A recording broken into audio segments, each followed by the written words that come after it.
Is this mic on? Is this mic on? Yes. My name is Tony Khan. Oh, wait, no. My name is JML. It's the weekly verdict. This is a sub weekly verdict because we found it too topical to wait to record an episode for Saturday. Too much came out this weekend with AEW All Out and the media scrum that's now been heard around the world. Well, at least the wrestling world. Fire Frank joining me, Charlie on assignment still. We love you. So AEW All Out, solid show. Once again, their pay per views are always good. Always some great matches, entertaining stuff. CM Punk, as we predicted, won back the AEW title. MJF was the Joker. That was the reveal. MJF is back. No one's talking about that, Frank. Why is no one talking about that? I mean, I guess they're just so upset about, that the Acclaim didn't get to scissor Billy Gunn with the tag titles, ruined the whole night. Anyway, yeah. So we had some interesting things almost right away after they went off there. We thought the big news, MJF obviously returning as we expected. They have their post-show media scrums as they always do. And who did they kick off the media scrum with? And they decided to kick off the media scrum with the new world champion himself, CM, as Alex Perez called him, ACM. So he just, I don't know. Apparently the stream started and he was like just started ranting immediately. Pretty much. I didn't see it live because I watched it live. So I was coming home from the theater. I watched it all out in the theater. I was hearing about it on my way home. So it started with Nick Hausman asked the question, and Punk said, "Well, Nick, I just want to clarify something. Do you know Scott Colton? Are you friends with Scott Colton? Or do you consider yourself a journalist?" And he said, "Yes." He said, "Well, are you friends with Scott Colton?" And he goes, "No." He goes, "Well, that's weird. But you know him, right?" "Yeah. No, I do know him." "Yeah." And it basically just all went out the gate. CM Punk basically is lambasting the internet wrestling community reporters for labeling him as the reason why Colt Cabana is no longer under an AEW contract, that he forced Colt Cabana out of AEW. And essentially, the heat between Hangman and Punk stems from this incident of Cabana being ousted from AEW, who Cabana is now under ROH contract, which is, it's weird. So let's just dissect that, right? We'll dissect that first part. This is me thinking cap on. If CM Punk really hated, I'm going to call him Scott Colton that much, when he signed with AEW, he could have asked for anything he wanted because Tony Khan would pretty much give him anything that he wanted.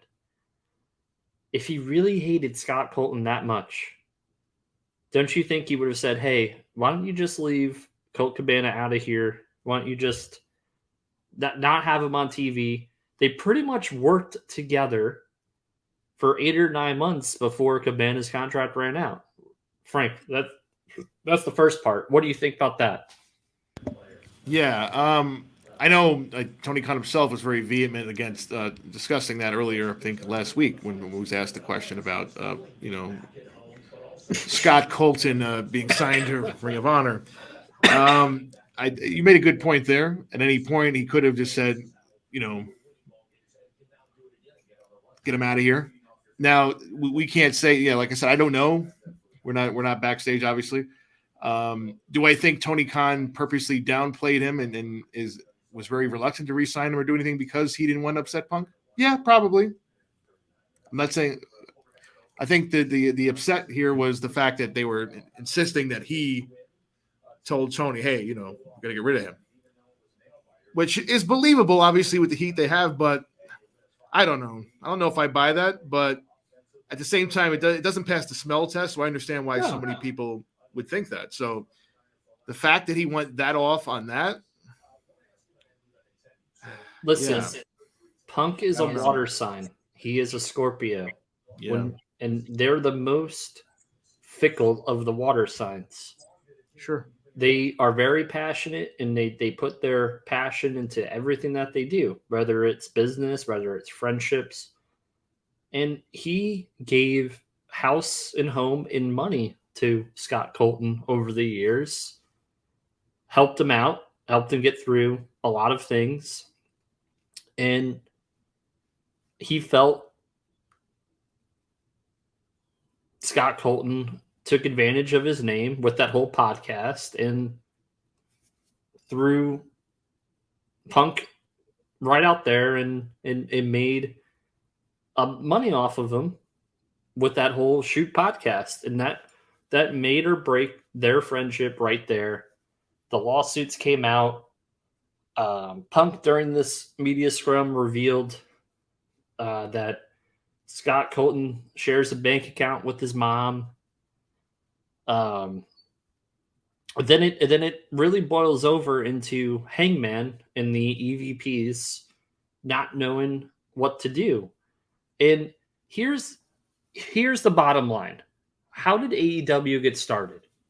Do you remember? Yeah. Well, really, we want to go back. How did All In get started? All In got started because Cody and the Bucks decided to. Well, it goes back to a Meltzer tweet, right? It was a bet with Meltzer, essentially. Okay, and what is Meltzer? It was a tweet because a fan asked on Twitter, asked Meltzer, like, do you think within the next year or so that Ring of Honor, he specifically said Ring of Honor could sell out a Madison Square Garden type place or something like that. And he said 10,000 seat arena. Yeah. Yeah, 10,000 seat plus arena. And he said, I don't think so. Or he just said no. He kind of dismissed it, which most people would at the time. And those three said, we'll take that bet. And essentially shot the pilot episode of AEW on pay-per-view. Correct. Which and who is Dave Meltzer for the people at home? Yeah, Dave Meltzer is for close to over 40 years now. I would say he's the king of the dirt sheets. King of dirt sheet. He was the first. I don't know if he was the first, but he was the creator of the Wrestling Observer newsletter. The most successful, most well known, one of the more respected sources of information. Yes, because I guess of all his relationships in the business, people trust and he has something to say. A lot of times he's speculating as news, but when he says when he bets on something, people give his opinion a lot of weight. So the fact that he said that and they took that personally as a bet, it had some weight. It kind of set them off on that whole underdog story, which lured in obviously Tony Khan and his money. Well, so then going further, the Young Bucks, what is their finishing move called? The Meltzer driver, of course. Okay. Kenny Omega. In Okada. Mm-hmm. What do they have that no one else has had in the star ratings for Meltzer? Right. So for the uninitiated, they had a 6-star match. They had a 6-star match on a 5-star scale. They had a 6-star match. Yes. So in layman's terms, it's like having an A++, if you will. If you're rating something on a 10 scale, he gave it an 11. So CM Punk is in front of all these journalists. Okay, journalists. I'm going to put some of them are good. Some of them are in bed with people in the locker room that said, quote unquote, CM Punk ran Colt Cabana out of town. This information was leaked via Hangman Page.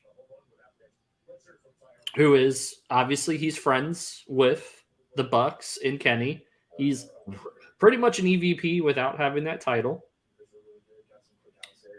So Punk had the live microphone, live media. It wasn't a work wrestling environment. He was shooting and he delivered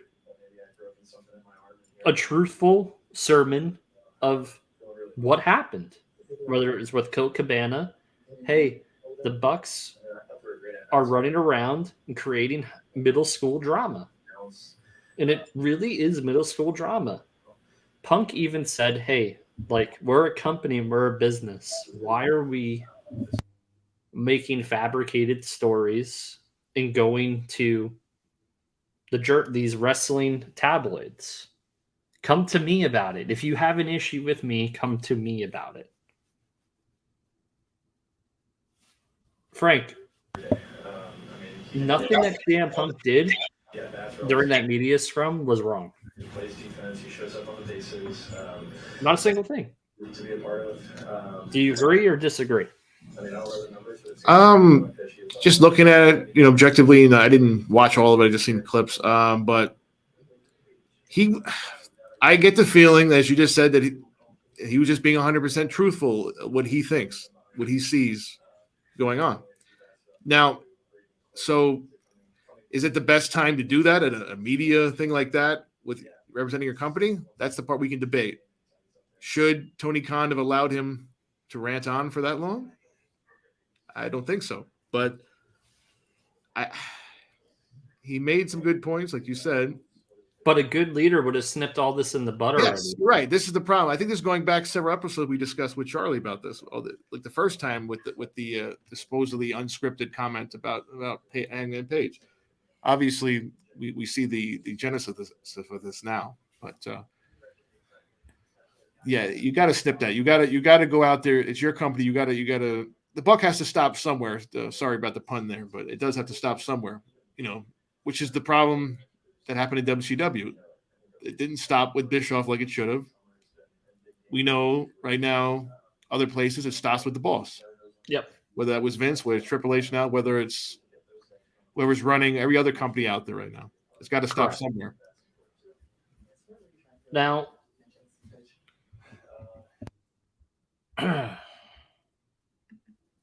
someone had to speak up about this, right? And Punk feels like it's his duty to do so. Because number one, it involves him. He came back in the wrestling world, well, the AEW wrestling world, and the wrestling world, were like, man, Punk is back, and they were very excited about it. And it seems like jealousy is creeping in yet again with the Bucks, Kenny, and Hangman. It seems like the more and more of the WWE guys that are coming in, the more jealous those guys are getting. And I brought up an example during a Twitter space that I was on earlier today that I was invited on.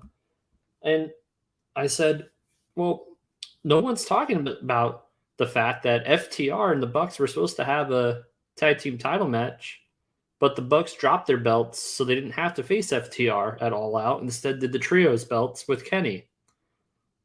Also, FTR suddenly is not in the Fight for the Fallen video game. Let me ask you a question, Fire Frank. Who's in charge of the AEW gaming division? Well, that would be Kenny Omega himself. And Kenny Omega, who's he best friends with? Matt and Nick Jackson. Okay. Bucks. And those guys don't like FTR, right? No. Okay. Do you notice a trend here? Yeah, I think I do. Who's the problem? Is it CM Punk or is it the Elite? CM Punk, yeah, for better or worse, when he's on TV and he's in a good storyline, which 85% of his run has been good storylines in AEW. He's put up the numbers more than anyone else can. You know who else was putting up numbers for AEW?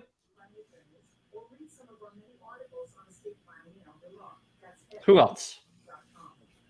He's no longer there. I'll give you that hint.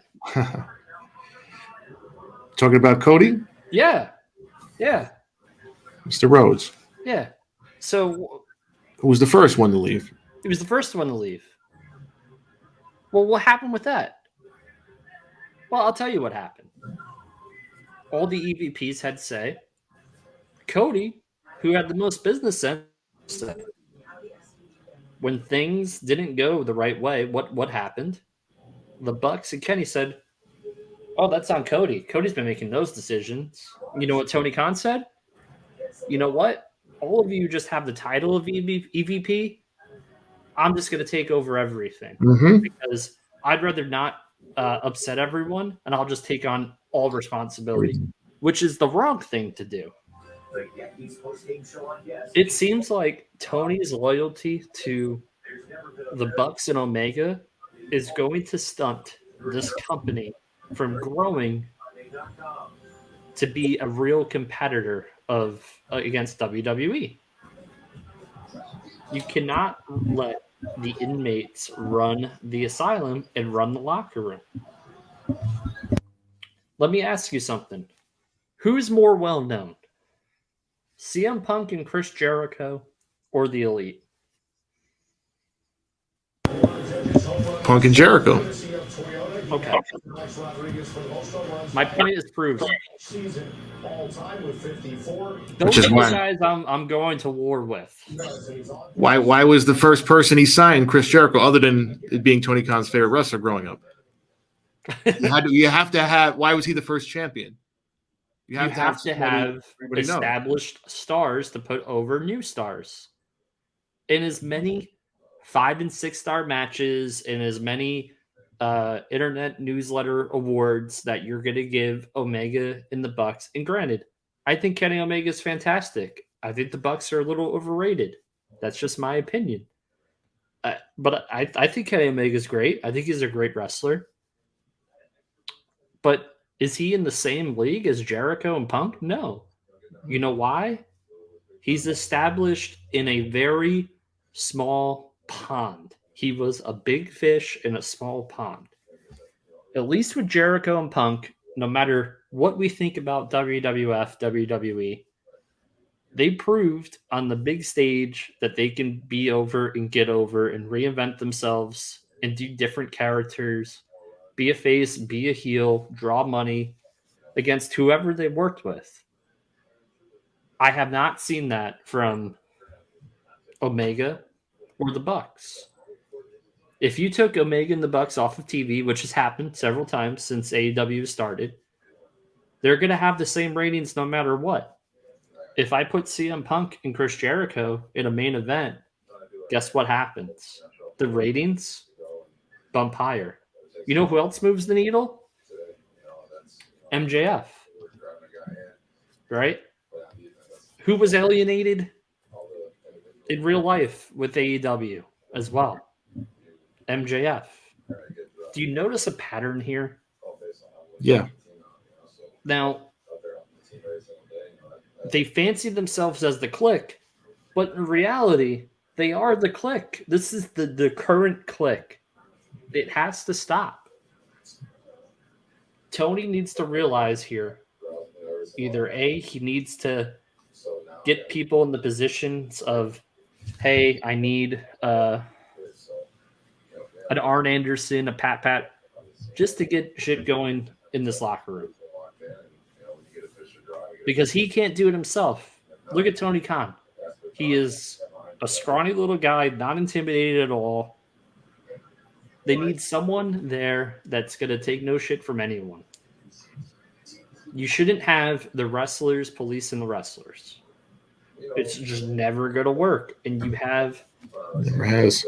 You have a civil war going on backstage. We joked about it a week or two ago, but this is getting real. It's getting so real that it's reported that after the Scrum, Punk's portion of the Scrum, there was an altercation backstage between Punk the Bucks, Omega, a steel chair, a banana peel, a tomato. One of Nick Jackson apparently got knocked out. There was punches thrown, but it wasn't from Punk. This is insane that this is even happening and it's gotten to this point. You would figure after they had their closed door meeting last Wednesday that supposedly, according to Punk and Jericho, part of that meeting was, hey, let's not leak out information. As soon as the meeting was over, the meeting information was leaked. And these are Chris Jericho and CM Punk, two of the greatest wrestlers of all time. And whether you like them or not, two of the greatest of all time. They've proven it. One guy can't, win a ball game. So, Frank, talk me off my ledge here. Stuff like that, that's awesome. Well, if you want to look at bright sides here, well, we discussed a couple weeks ago that all this, what is it a work, is it a shoot? You can, that's obviously going to put more eyes on the product. I would be shocked if their number wasn't over 1 million this week. All you just said about you letting guys that are still in the business run the business, which we know never works, which from day one when I heard this was happening, I thought it was a bad idea. And I saw so many fans online saying, oh, that's great. Like they'll let the wrestlers have input in what they're doing and the creative control and all this stuff. I said, it doesn't work. Especially when the guys that are in charge or supposed to be in charge are, able to book themselves. As we just said, we had a trios title that literally didn't debut until Kenny Omega was healthy enough to wrestle because that's who they wanted to put it on. A vanity project. I mean, Tony Khan himself admitted it months ago. Yes. It's ridiculous. They need to actually get rid of titles. And I said this during my little Twitter spaces. Yeah. They need more storytelling and less titles. You have guys like Darby Allin, who literally, Darby Allin, a year and a half ago, I was saying to Frank, I'm like, that guy's a world champion. I can't even see the guy as TNT champion now at this point. That's how far he's fallen off. Yeah, a year ago, same event. I was there. He's in Punk's first match in 8 years. This year, he's in another random one of 3 6-man tags on the show with Sting, which is great. Okay, Miro, another person that has had his momentum bungled over the last year. Malachi Black. Yeah, a lot of people. The Tony Khan shiny new toy syndrome strikes again. Malachi actually, I would argue, hasn't been the same since the Cody feud. After he first destroyed Cody, then the rest of that feud just went. Ugh. And now there's word that he's trying to take time off. I don't know what's going on with him. They say last night live he was bowing to the crowd. I don't know what's going on. He's got 4 years left on his contract. Yeah, well, we know about that because somebody made that very clear. There was talk last week he asked for his release, and they're saying it's not true. There's a lot of talk about people. It's going both. We're hearing, like I said, because stuff is being leaked when it shouldn't be leaked, but they're trying to use the internet to their advantage. And why is that? Because the AEW fan base is going to be loyal to what they see as their guys, like Hangman Page or the Elite. They're not going to like all the XWB guys coming over, which can be a problem, but that's also why there's a lot of jealousy going around. In any workplace, we know this can easily run rampant, but when you got a bunch of wrestlers, idiots from Rosita. Yeah. That's what Punk said. It's a good way to describe them. Who can have very good matches, honestly, but I would agree with you. They are very overrated. I've never been a big fan myself. I mean, I'll be honest, my first, my only, but prior to recently, my only exposure to the Bucks was their TNA run. But as we discussed before, Tony Khan extremely decides to book his show based around the fact that people have watched every indie show. They've watched PWG, they've watched Ring of Honor, they watch New Japan, they watch Being the Elite, they watch Sammy Guevara's vlog, they watch whatever else you want to talk about. Media scrums. Well, I wonder if YouTube will. Hold on, let me see if I can share this. If they pull it when I do a post video, screw it. But I feel like I should just play it. Kids, there's going to be curse words. My time, and this is a fucking business. Why I'm a grown-ass adult man and I decide not to be friends with somebody is nobody else's fucking business.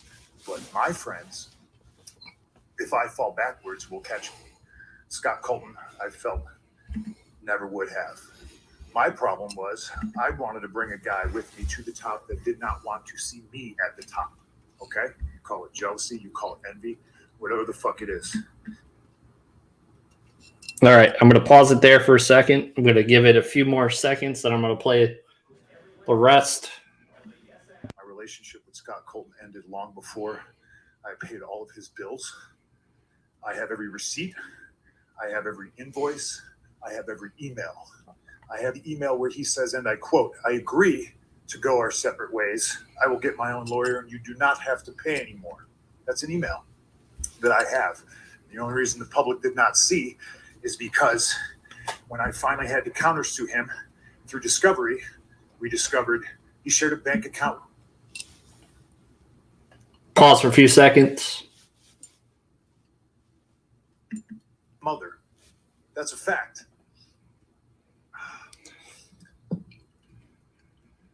And as soon as we discovered that fact and we subpoenaed old Marcia, he sent the email, "Oh, can we please drop all this?" Now, it's 2022. I haven't been friends with this guy since at least 2014, late 2013. And the fact that I have to sit up here because we have irresponsible people who call themselves EVPs and couldn't fucking manage a target, and they spread lies and bullshit.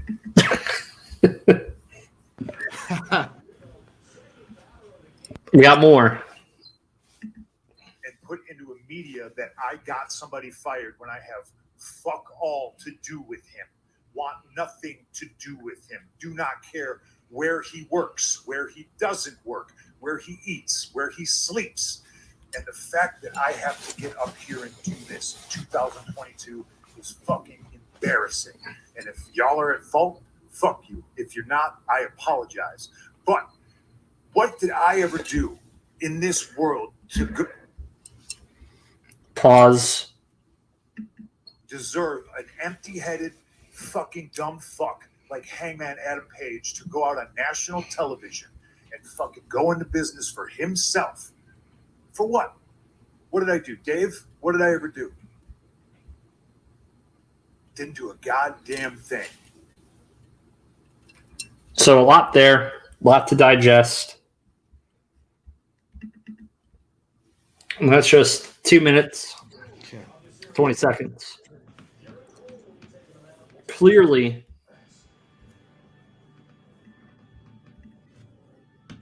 upset. This is a fucking business. He delivered everything eloquently as you can while being upset, got his point across. And he's right. These guys can't manage an effing target. They can't.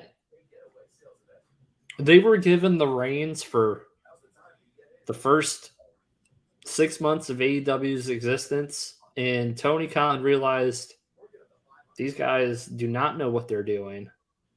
The only guy that does, they're trying to backstab. So I'm just going to take it away from all of them. And that's what happened. That's one of the reasons why Cody left. Cody could say, "Yeah, it was always my dream to win the WWF title, WWE title." Yeah, sure it was, sure it is, but They took his power away. it took his power away. And then booked him in a weird place where he couldn't. I don't know if that was his idea. He couldn't challenge for the title. He was like stuck in the mid card, so he would just feud every new guy, and then He would drag everybody. It was his idea, but he felt like he didn't want to be Yeah. the prototypical guy that would Yeah. be the face of the company. He was trying to do He was trying to do the honorable thing. the honorable thing. And then it got him booed instead. Got him booed. But the guys that are actually trying to stick out for themselves are getting all the praise and the support And that's why from these hardcore AEW fans. that's Or why hardcore elite fans, I should say, because they were a t-shirt company. And they're still a t-shirt company. In many ways, they're a t-shirt company. Mhm.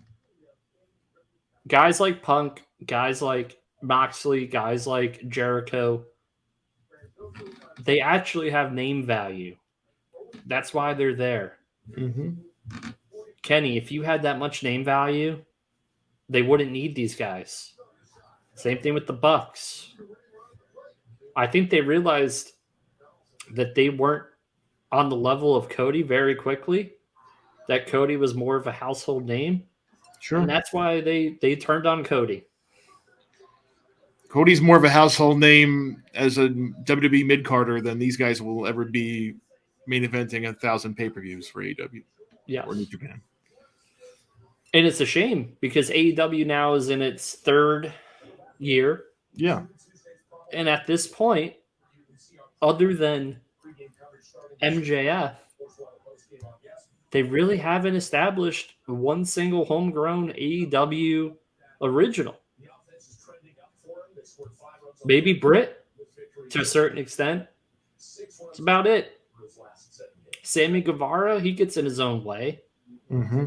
Darby Allin, he's been de-pushed. Jungle Boy, forget it.